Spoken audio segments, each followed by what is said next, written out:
Hope कि आप लोग अपने घर पे बिल्कुल ठीक होगे, हेल्दी होगे. सो stay safe, stay healthy and keep learning. So today we are going to start our new exercise, next exercise of 4th chapter, that is 4.2.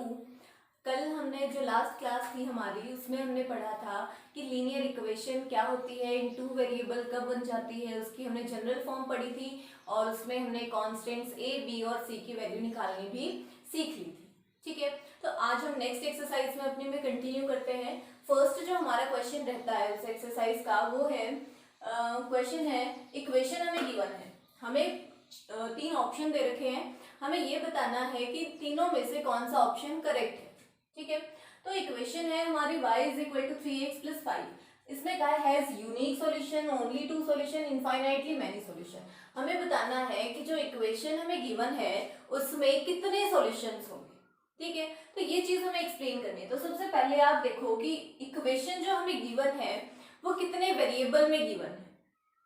Generally बता रही हूँ, अगर हमें सिंगल एक वेरिएबल में इक्वेशन गिवन है, मान लीजिए हमें गिवन है x plus 7 is equal to 0, एक ही वेरिएबल है, लीनियर इक्वेशन है, तो उस केस में प्लस का 7 है वो राइट में जाएगा तो x की वैल्यू कितनी आ जाएगी, -7. तो जब भी हमें कोई भी linear equation in one variable given होगी तो उसमें नंबर ऑफ सॉल्यूशंस भी कितने रहेंगे, 1. ठीक है, लेकिन ये चीज 2 वेरिएबल के लिए अप्लाई नहीं होती. कुछ के माइंड में आया होगा कि अगर लीनियर इक्वेशन इन 2 वेरिएबल है तो उसका आंसर में भी कितने आएंगे, उसके सॉल्यूशन भी 2 आएंगे, लेकिन ऐसा नहीं है. अब बात आती है इस इक्वेशन की. ठीक है, तो y is equal to 3x plus 5, y is equal to 3x plus 5. हमें ना तो x की वैल्यू गिवन है ना ही y की वैल्यू गिवन है, दोनों की वैल्यू हमें खुद से देखनी है. ठीक है, तो हम x की वैल्यू को अज्यूम करते हैं, y की वैल्यू को निकाल के देखते हैं. तो जब भी हम x की वैल्यू को पुट करेंगे, मान लो मैंने 1 रखा, 3 1 जा 3, 3 प्लस 5 8, y की वैल्यू कितनी आ गई, 8. एक सॉल्यूशन आया. अगर मैं यहाँ पे 0 रखूं, 3 इंटू 0 प्लस 5, तो 3 into 0 is 0, 0 plus 5 that is only 5, तो y की वैल्यू कितनी आ गई, 5. 2 सॉल्यूशन हो गए. y की जगह x की जगह पे हम -1 भी रख सकते हैं, तो -3 प्लस 5 दैट इज +2, तो y की वैल्यू कितनी आ गई, 2. हमने देखा जैसे जैसे हम x की वैल्यू को चेंज करते जा रहे हैं वैसे वैसे हमारी y की वैल्यू भी चेंज हो रही है.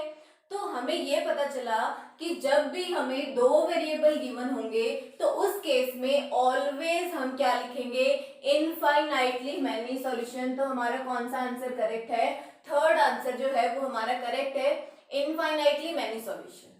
ठीक है, जब भी हमें सिंगल वन वेरिएबल गिवन होगा तो उसमें यूनिक सॉल्यूशंस होंगे इसकी तरह. ठीक है, और जब भी हमें 2 वेरिएबल्स गिवन होंगे तो हमारे सॉल्यूशंस इनफाइनाइटली मैनी होते हैं. 2 सॉल्यूशंस का केस तो कभी आता ही नहीं, वो आता है क्वाड्रेटिक के केस. ठीक है, linear equation in one variable have one solution, linear equation in 2 variable have infinitely many solutions. ठीक है, अब आते हैं सेकंड क्वेश्चन पे. सेकंड क्वेश्चन में हमें अलग अलग पार्ट्स गिवन है और हमें कहा है कि हमें उनके 4 सॉल्यूशन निकाल के दिखाने हैं. तो इसी तरह निकालेंगे जैसे हमने यहाँ पे निकाले हैं. 4 सॉल्यूशन बोला है तो हम जनरली क्या करते हैं, जो भी हमें इक्वेशन गिवन है, ठीक है, जो इक्वेशन हमें गिवन है उसमें से हम एक वेरिएबल की वैल्यू निकाल लेते हैं. यहाँ पे ये 2x प्लस का है, अगर हम इसको राइट में ले जाएं तो ये क्या बन जाएगा, y is equal to 7 minus 2x हो गई, y is equal to 7 minus 2x. अब हम क्या करेंगे, x की वैल्यू को अज्यूम करते जाएंगे और y की वैल्यू को सॉल्व करते जाएंगे, निकालते जाएंगे. तो हम मान लेते हैं let x is equal to 0, 0 से स्टार्ट किया मान लो हमने, तो क्या आ जाएगा, y is equal to 7 minus 2 into 0, जहां x है वहां पे हमने क्या रख दिया, 0. 7 माइनस 0 दैट इज 7, तो हमारा आंसर क्या है, y की वैल्यू 7. तो हमारा एक सॉल्यूशन आ गया, फर्स्ट जो हमारा सॉल्यूशन है वो क्या आ गया, 0 7. ठीक है, सेकंड वैल्यू लेते हैं, let x is equal to 1. अगर हमारा x 1 है तो y is equal to 7 minus 2 into 1, 7 minus 2, 7 minus 2 means 5. तो हमारा जो सेकंड सॉल्यूशन हो जाएगा यहाँ से वो क्या आ जाएगा, 1 5। ठीक है, थर्ड की बात करें, लेट x इज इक्वल, हम कुछ भी लिख सकते हैं, कोई जरूरी नहीं है पॉजिटिव ही ले, आप नेगेटिव भी ले सकते हो, रेसिप्रोकल में भी ले सकते हो, अपॉन में ले सकते हो, डेसिमल में ले सकते हो, जैसे मर्जी आप ले सकते हो। तो हमने माना है x को 2, तो y is equal to 2 into 2 that is 7 minus 4, 7 minus 4 is 3, तो हमारा सॉल्यूशन हो जाएगा 2 3। ऑलवेज आपको माइंड में क्लियर रखना है कि जब भी हम ऐसे कोऑर्डिनेट को मेंशन करते हैं तो उसमें जो फर्स्ट वैल्यू हमारी होती है वो हमेशा x की होती है। जो हम पेयर लिखते हैं वो कैसे लिखते हैं, x y। ठीक है, तो फर्स्ट वैल्यू हमेशा x की रहेगी और सेकंड वैल्यू हमेशा y की रहेगी। ठीक है, I hope that was clear to you. Last solution इसका है, मान लीजिए हमने 3 ले लिया, या चलो हम नेगेटिव ले लेते हैं इस बार, -2 ले लेते हैं। ठीक है, तो क्या हो जाएगा, y is equal to 7 minus 2 into -2, तो 7 माइनस 2 इंटू -2 क्या हो जाएगा, +4, 7 प्लस 4 इज 11, तो हमारा इसमें सॉल्यूशन कितना आ गया, x की वैल्यू है -2, तो ये हो जाएगा -2 एंड दैट इज 11। ठीक है, तो ये हो गए हमारे 4 सॉल्यूशन। इसी क्वेश्चन का एक और पार्ट ले लेते हैं, पाई एक्स, इंपॉर्टेंट है काफी, pi X plus Y is equal to 9, important question है, ये पूछा जाता है कई बार। करना हमें सेम ही तरीके से है, बस हमें कई बार कंफ्यूजन हो जाता है कि यहाँ पे पाई आ गया तो हम क्या करें। ठीक है, आप पाई को पाई रख सकते हो, आप पाई की वैल्यू भी रिप्लेस कर सकते हो। यहाँ पे पाई एक्स पॉजिटिव है, राइट में जाएगा तो क्या हो जाएगा, नेगेटिव, तो क्या हो जाएगा यहाँ से y is equal to 9 minus pi X. हमें 4 सॉल्यूशन चाहिए, 4 सॉल्यूशन मतलब बारी बारी से हम इनकी वैल्यूज निकालेंगे। तो सेम हमने माना let x is equal to 0, जब हमने x को 0 रखा तो y is equal to 9 minus pi into 0 हो जाएगा, 0 इंटू समथिंग 0, तो y की वैल्यू कितनी आ गई, 9। तो जो हमारा फर्स्ट पेयर है वो कितना आ गया, 0 9। ठीक है, सेकेंड हम ले लेते हैं let x is equal to 1 लिया तो क्या जाएगा, y is equal to 9 minus pi into में 1, पाई इंटू 1 मीन्स पाई, तो y की वैल्यू कितनी आ गई, 9 माइनस पाई। ये सेकेंड कोऑर्डिनेट को शो करेगा, तो सेकेंड कोऑर्डिनेट x की वैल्यू कितनी मानी हमने, 1, और y की वैल्यू कितनी आई, 9 माइनस पाई। ठीक है, थर्ड पे आ जाते हैं, लेट मान लो हमने -1 ले लिया, x इज इक्वल टू -1, तो क्या हो जाएगा, y is equal to 9 minus pi into -1, तो क्या हो गया, 9 minus into minus plus pi. ठीक है, तो हमारा ये कोऑर्डिनेट क्या आ जाएगा, -1 और 9 प्लस पाई। ठीक है, लास्ट के लिए आप कुछ भी ले सकते हो, 2 ले सकते हो, -2 ले सकते हो, 3 ले सकते हो, any one. 9 minus pi into 3, तो ये क्या हो जाएगा, 9 माइनस 3 पाई। ठीक है, तो हमारा सॉल्यूशन क्या हो जाएगा, 3 9 माइनस 3 पाई। ठीक है, तो ये हमारे 4 सॉल्यूशन हो जाते हैं इसके।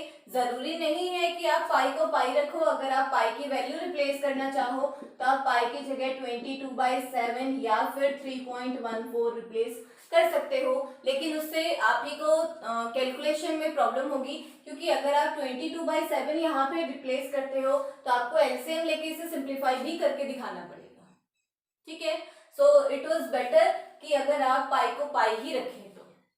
ठीक है, आई होप कि आपको यहाँ तक समझ में आया होगा, सॉल्यूशन निकालने आ गए होंगे। बाकी के पार्ट्स आप खुद ही कंटिन्यू कीजिए। सो continuing with the next question. Next question मैंने स्टेटमेंट कंप्लीट नहीं लिखी है, आप बुक में से पढ़ लेना, मैं एक्सप्लेन कर देती हूँ क्वेश्चन वाला क्या बोलना चाह रहा है। क्वेश्चन में है कि हमें कुछ ऑप्शंस गिवन है, कुछ ऑप्शंस हैं और एक इक्वेशन हमें दे रखी है। हमें कहा गया है कि बताइए कि which of the following is a solution of that equation. ठीक है, इन दोनों के अलावा और भी काफी सारे पार्ट्स उसमें गिवन हैं, तो हम इन दोनों को ही स्टडी कर लेते हैं, बाकी आप लोग खुद ही कर पाओगे इजीली। सो क्वेश्चन में कहा है कि बताओ इनमें से कौन कौन से इसके सॉल्यूशन हैं। सॉल्यूशन मीन्स जब हम इस कोऑर्डिनेट की वैल्यू यहाँ पे रिप्लेस करेंगे तो अगर हमारी लेफ्ट साइड और right side, left and right side अगर दोनों इक्वल आ जाती हैं तो वो उसका सॉल्यूशन है, अदरवाइज उसका सॉल्यूशन नहीं है। तो हम उसी से कंटिन्यू करते हैं। फर्स्ट देखो, हमने पढ़ा कि ये x की वैल्यू होती है और ये y की वैल्यू होती है, ठीक है। तो x की जगह पे हमें क्या रखना है 0 और y की जगह पे क्या रखना है 2। तो हम यहाँ पे रिप्लेस करते हैं। हमारी इक्वेशन है ये, x की जगह पे कौन आ जाएगा 0 माइनस 2 इंटू वाई की जगह पे कौन आ रहा है 2, 2 2 ज़ा 4। कई लोग यही कर देते हैं लेकिन हम भूल जाते हैं माइनस का साइन भी है, जीरो का तो कोई मैटर है ही नहीं, जीरो हो या ना हो, लेकिन माइनस है तो -4 और +4 क्या इक्वल होते हैं, नहीं होते हैं। These are not equal. Left side और राइट साइड हमारी इक्वल नहीं आई, इक्वल नहीं आई तो हम क्या बोलेंगे, this is not a solution of the given equation, ठीक है। इस इक्वेशन का ये सॉल्यूशन नहीं है, ठीक है। नेक्स्ट रूट वाला कर लेते हैं। जनरली आपको रूट वाली चीजों में ही प्रॉब्लम आती है, रूट वाली को सिंप्लीफाई नहीं कर पाते हैं हम अक्सर। तो रूट वाली वैल्यू को रिप्लेस कर लेते हैं। x की जगह पे हम रखेंगे √2, y की जगह पे हम रखेंगे 4√2। तो ये हमने यहाँ पे रखा x minus 2y is equal to 4। So x की जगह पे √2 आ गया माइनस 2 इंटू यहाँ पे क्या आ जाएगा 4 इक्वल में 4, ठीक है। क्या आ जाएगा √2, 2 4 सा 8, 8√2 इज इक्वल टू 4। इनको हम माइनस करेंगे, यहाँ पे 1√2 है, यहाँ पे 8√2 है, तो क्या बचेगा -7√2 इज इक्वल टू 4। क्या -7√2 + 4 के इक्वल हो सकता है, नहीं हो सकता, तो ये भी नॉट इक्वल है। तो इसका मतलब ये भी हमारी गिवन इक्वेशन का सॉल्यूशन नहीं है, ठीक है। तो आपको सारे ऑप्शंस को इसी तरीके से करना है। आपको कोऑर्डिनेट गिवन होगा, उसमें पहली वैल्यू x की, दूसरी y की। x की जगह पे x की वैल्यू रिप्लेस कर देंगे, y की जगह पे y की वैल्यू को सिंप्लीफाई करेंगे। अगर हमारी लेफ्ट साइड और राइट साइड इक्वल आ जाती है तो वो उसका सॉल्यूशन है, अदरवाइज उसका सॉल्यूशन नहीं है, ठीक है। So coming to the last question of the exercise. Last question जो है हमारा वो क्या है, फाइंड k। हमें k की वैल्यू फाइंड आउट करनी है। If x is equal to 2, y is equal to 1 is a solution। Same type question है, इसमें हमें कोऑर्डिनेट में गिवन था, ठीक है। कोऑर्डिनेट में पहली वैल्यू x की, बाद वाली y की, हमें खुद से जस्टिफाई करना था। यहाँ पे ऑलरेडी हमें गिवन है कि x is 2 and y is 1। हम डायरेक्टली रिप्लेस कर देंगे। यहाँ पे क्या हो जाएगा 2 इंटू 2 प्लस 3 इंटू y की वैल्यू क्या है 1। x की जगह पे हमने रखा 2, y की जगह पे हमने रखा 1 और इक्वल में था k, ठीक है। 2 2 सा कितना हो जाएगा 4 प्लस 3 1 सा 3 is equal to k। 4 plus 3 means 7। So k की वैल्यू इज क्या गई 7, ठीक है। सो ये हमारा लास्ट क्वेश्चन था, छोटा सा सिंपल सा, जो कि खत्म हो गया है। So continue studying, continue learning. I hope कि आपको जो कंप्लीट एक्सरसाइज है वो समझ में आ गई होगी। अगर आपको अभी भी कोई डाउट है तो आप कमेंट सेक्शन में या फिर मेरे नंबर पे मैसेज करके आप मुझसे पूछ सकते हो, लेकिन पढ़ना बंद मत करो। Stay safe, stay healthy, keep learning. Thank you so much.